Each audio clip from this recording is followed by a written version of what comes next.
time, I was playing this game. I was like the third string quarterback. It was like not a big deal. Like I hadn't done anything. You know what I mean? Mm-hmm. But everybody on the sideline just like as a joke was like chanting Davis, Davis or whatever. And they interviewed me after the game, and there was like a whole column in the newspaper about it. I threw 2 passes in the game. Like I had period. Like I had 1 run for -1 yards, and actually I tore my ACL for the second time in that game. Didn't realize it till like a week later. And they interviewed me, and they're like, "Why is everybody chanting your name?" Like, I'm like, "Beats me." Is this thing on? Hey everybody, hope you're staying healthy. Today I have the lead guitarist for Intoxicated Zen, Davis Kimble. Davis, how you doing, buddy? Doing well, man. Doing well. How about yourself? Doing alright. Hanging in there. New single, Mr. Wizard, out everywhere. Go listen to it. Why don't you tell me about the single? Yeah, we just released a single yesterday. We released it about a month ago on Bandcamp only, in support of the ACLU with everything that's going on right now.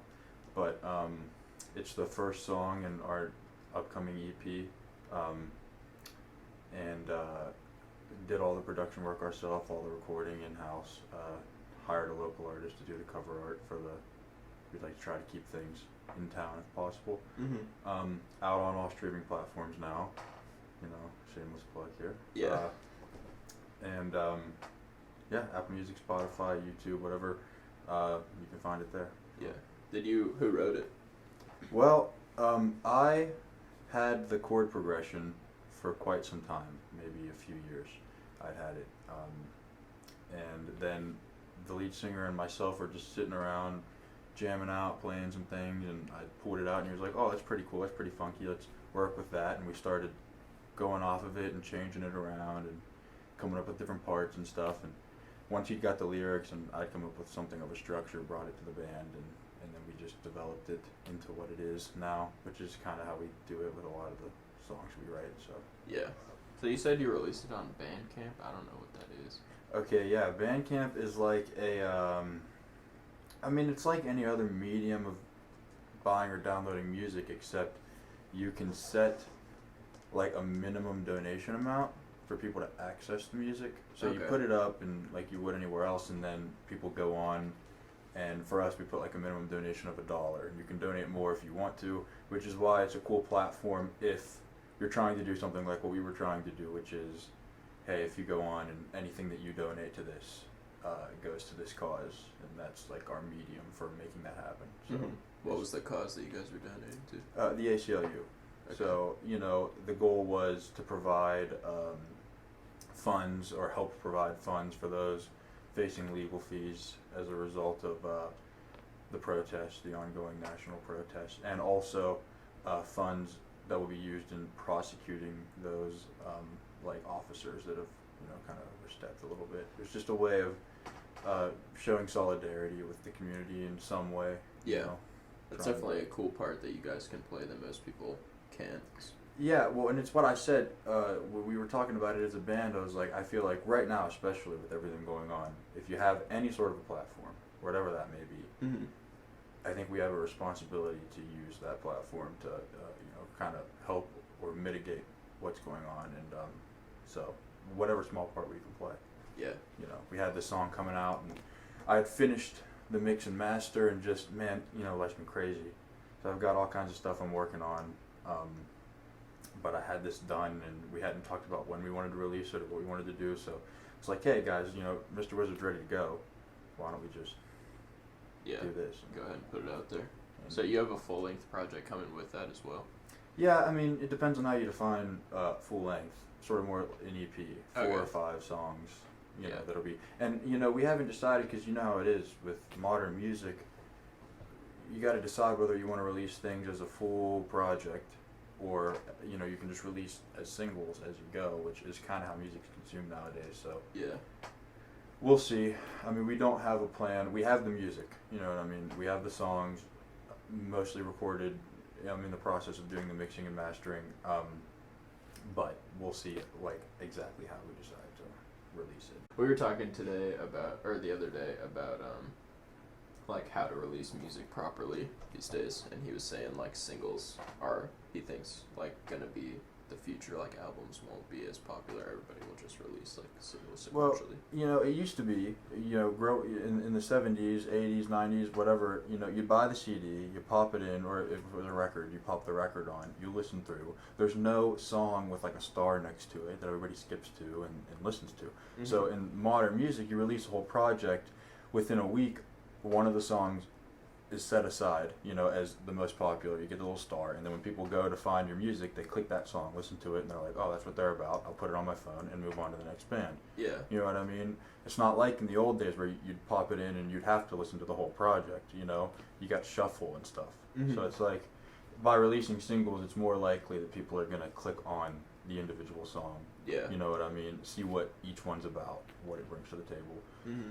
So it's worth considering, but then there's also, there's the, what's the word? Like, I don't want to say wow factor, but there's like the ambiance or the vibe of The a allure. project. Yeah, the allure, right, Mm-hmm. of a project, of, Yeah.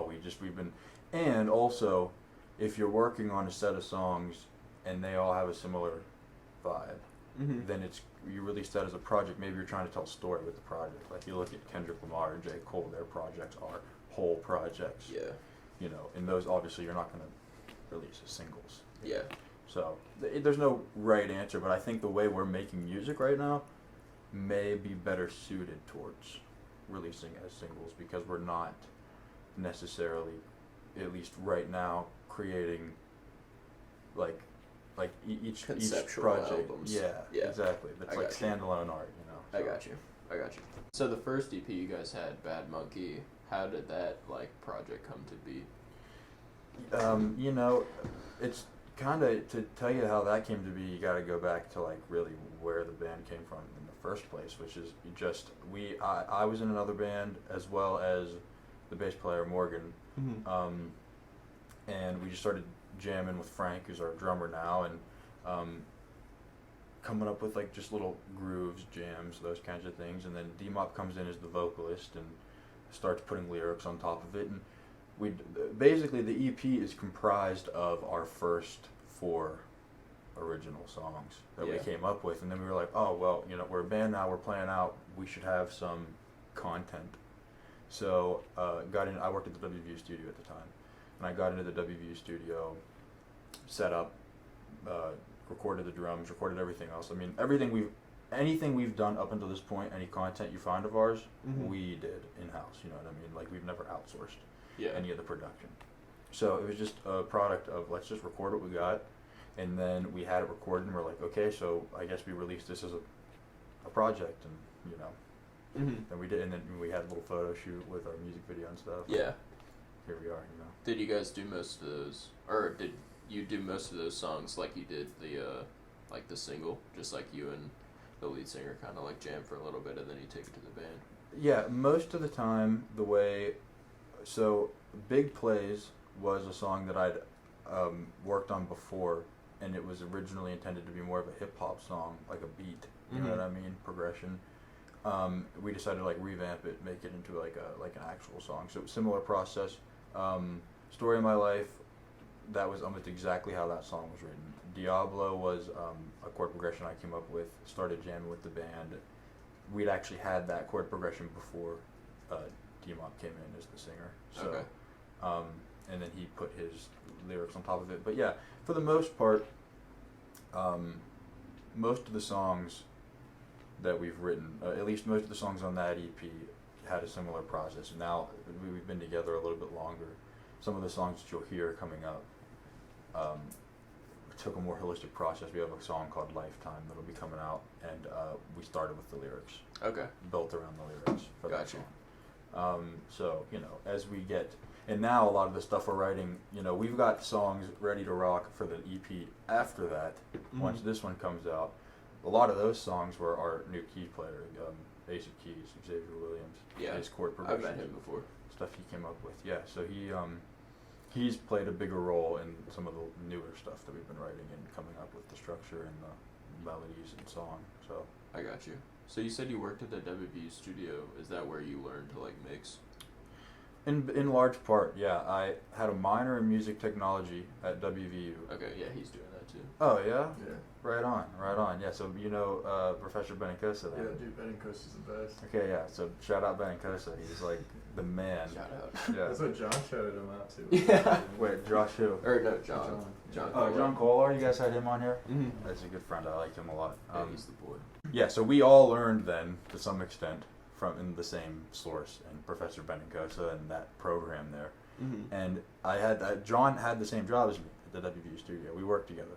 We were the Okay. two people that were doing it. Basically, we would just handle a lot of the doctoral recitals, symphony recordings, orchestral recordings, you know, Mm-hmm. whatever was coming through, and learned through that, but also just through having the resources like Benicosa and other people with knowledge in the School of Music to like run our ideas by, and because you know I'm sure you guys know, very different process when it comes to mixing and mastering and recording some of the stuff we're doing compared to like orchestral stuff. Oh, I'm sure. Compared to like hip hop, R&B, like you have to take a different approach to each, but the skills translate to some extent, and it's but that's how I learned. Mm-hmm.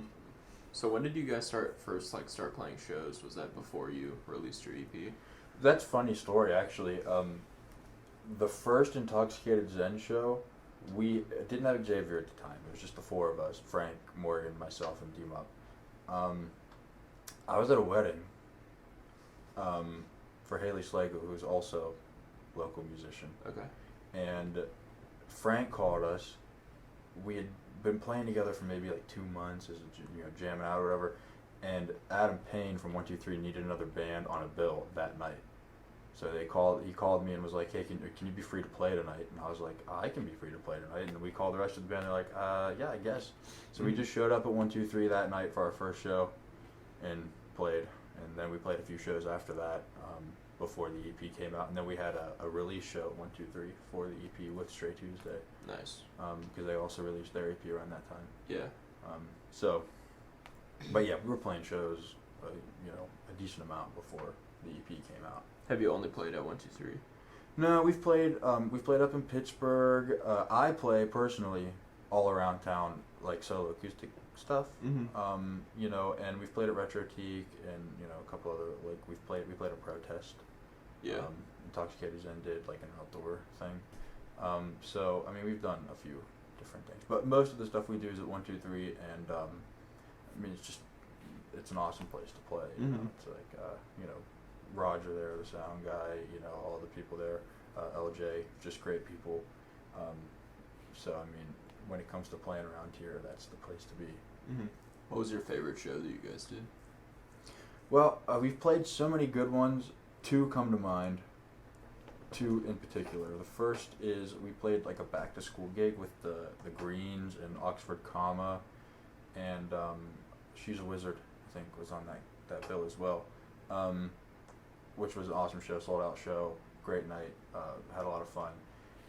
And then we opened for Bumpin' Uglies along with Waxbrain. Bumpin' Uglies, for those who don't know, is like national touring reggae band. Oh yeah. Real cool band. And at the end of the night, D-Mop and I, you get done with the show and they give you drink tickets, and it's like, now it's time to have a good time. You let yourself go, you let yourself be loose. Mm-hmm. So we were sitting at the merch table doing our thing, having some drinks and what have you. Both of us had gotten decently intoxicated, staying true to the name. And we, the guy, Bumpin' Uglies guy, was up on stage. He was like, "Hey, if anybody from Intoxicated Zen wants to come up and jam with us, come on up." And we were like, "All right, I guess we'll go up there." So we went up there. It was awesome. We had a great time. Those guys are great guys. A lot of fun. Yeah. Are they from around here? I think, and I don't hold me to it, but I think they're from around the Baltimore area. Okay. But I mean, 2 weeks before we played with them, they were in Seattle. Oh wow. I don't know how they decide what their touring schedule is going to be, because it was like they were in Seattle, and then they went to like North Carolina, which is obviously east of us. Yeah. And they came back west to West Virginia, and those guys have to be exhausted. That's so weird. Yeah. Probably have like a manager just trying to string something together. Getting them whatever they have, and they grind. They do it. They put on a great show. They play all kinds of shows. Even now with coronavirus, their lead singer has been doing the live streams like every week. And they're doing that. I keep up with what they're doing. So, you know, they grind. They're on a grind. That's awesome. When did you like start getting into music first? Oh, it was. I mean, how old am I now? So, like, 12 years ago. Okay. 12 years ago is when I picked up a guitar, but I didn't actually, you know, play guitar. You know, I was playing like songs that you learn on like Ultimate Guitar and YouTube and stuff for like years, and then in high school I took like an AP Music Theory class, which is when I like really started to play guitar and figure out other instruments as well. So, I guess there are two answers. I've been into music for like 12 years. I've been like serious about music for maybe 5 or 6 ish. How did you guys like start playing house shows? Because I feel like that was when I first started hearing about like you and like Tony and all them. Just like yeah, that was Tony's first show. I believe was the show that we did at my house. It was just an idea to like, okay, here we have these new bands that haven't played much. We need an opportunity to get in there and do our own thing. And I'm like this with everything. It's not just music. If I can make my own way, I want to do that. Like if I can, you know, find a lane that I can create, I'm into that. So we were like, let's just do it. Let's just put this together. It'll be, you know, our thing. Make a poster, get as many people there as we can, and get some exposure, you know, from doing that. And it worked. Yeah. You know, at the end of the day, we got busted in 45 minutes, but people knew who we were at least at that point. And there was actually our first like proper show was this is before Intoxicated Zen, so I was in another band at the time. But our first like real show, there was a main stage promoter at the party. Yeah. It was like, hey, sorry you guys got shut down, but would you like to try this again in a venue? And we were like, yeah, we definitely would, and that was that, you know. Is it annoying to like live in a residential area when you're trying to do shit like that? You know, my neighbors are generally pretty cool. They don't care. The person that called the police on us was actually not an immediate neighbor. It was like right down the road. And they ended up moving out not too long ago. So I don't know what's up with that. But that was really annoying, but I've never gotten complaints about practice. And I knock on my neighbors' doors and try to have a relationship with them. And I tell them all, look, if you got a problem, if we're being too loud or whatever, like, I totally respect that. Just let me know. We'll turn it down. No questions asked. You know what I mean? Like, we're not going to argue with you or we don't want to be a pain in the ass. We're just trying to do what we love to do. And most of them are like, no, you guys are cool. It's good. We like listening to you. And, you know, so. Have you been, like, taking the time, since you can't play live music, have you been taking the time to, like, create more songs in quarantine? Yeah, definitely. I think, though, to tell you the truth, I mean, yes, as a band, we've been working on several more songs as a result of this, but I think most of the increased workload has been personal. I've done a lot more musically myself since quarantine. Because, you know, life's crazy for everybody. Yeah. So our ability to get together sometimes is, you know, has been hindered by, you know, what's going on. So, but I'd say that the answer is yes all around. I mean, really, we've had an opportunity to work more, and it's been good. Have you like been writing or just mixing and stuff like that? Writing, a lot of writing, not as much mixing actually, to tell you the truth. Usually I get more mixing done when, you know, people have deadlines and they want to get this out and they want to do that or whatever. And right now is like a time where people aren't thinking about those things. So I've done more creation. Does it get like annoying that you can't? It's not as I don't know. You can't release songs as traditionally during quarantine because you can't like play them live for an audience. Yeah, no, it's extremely frustrating. It's not the same. It's not the same. People just aren't as engaged anyway. I mean, you know, we're in a place right now where everybody's concerned about like life. You know, they're not as worried about who's releasing what to whatever. I mean, and there's the other side of that, which is people right now need a release from the daily sort of stress and anxiety of the modern world, but not being able to like stand in front of an audience and say, hey, new song's coming out, check it out, whatever, to drum up that sort of organic engagement. Yeah. That is, you know, hard. Go stream Mr. Wizard on all services. Go stream Bad Monkey on all services. Check out the Diablo music video on YouTube. If you need mixing, mastering, or live stream work, you can contact Davis on Instagram at Dovos Comblos, DOVOSKOMBLOS. Is that right? Yes, but there's an underscore. Dovos underscore Comblos. Dovos underscore Comblos.